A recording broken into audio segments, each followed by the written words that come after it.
The purpose of this video is to describe the difference between the most popular concept, which is behavioral interviewing, and what I've developed called authentic dialogue. Now, for a quick review of behavioral interviewing, just in case you're not familiar with it or you forgot, it's based on two principles. Principle number one is our past behavior is the best predictor of our future behavior. And quite frankly, as a father who raised 4 teenagers, that makes an awful lot of sense to me. I've watched it and I lived it. Now, so I'm comfortable with that.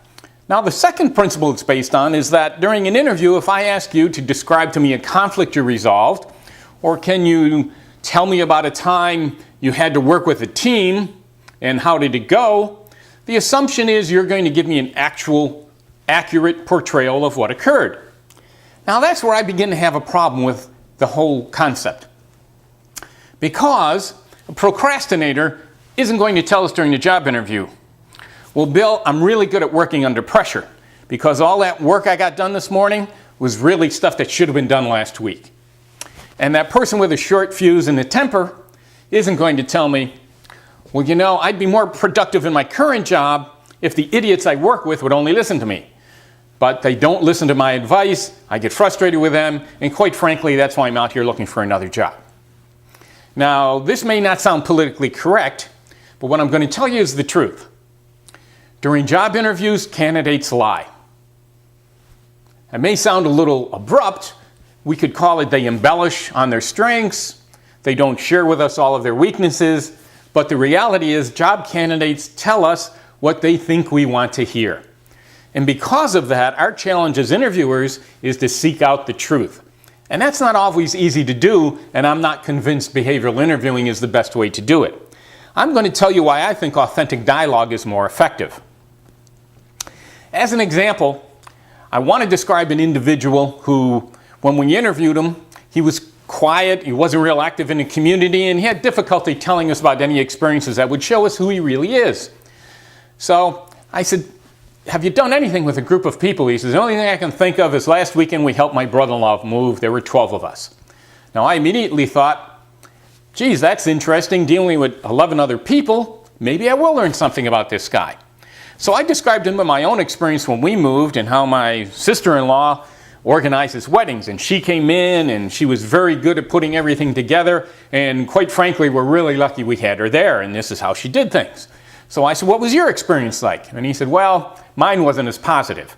My brother-in-law isn't that organized, and I kind of knew that. So he suggested we show up about 8. So my wife and I arrived at about 7:45. And of course, my brother-in-law wasn't there. He was busy going to get the truck and getting some other things, and people did have some donuts there. But I went to my car and got my tools because I figured he didn't disconnect the appliances, and he didn't. So I went into the house, started to disconnect the appliances, and my wife brought a lot of that material my sister-in-law had, color-coded emblems for the boxes and everything else. Now, I proceeded to have a conversation with him about how he worked with the other people and everything else. Now, what we discovered, think about it. He showed up early for that appointment when he didn't need to. He took the initiative to bring some tools, and instead of sitting there eating donuts, he went into the house and started to disconnect appliances.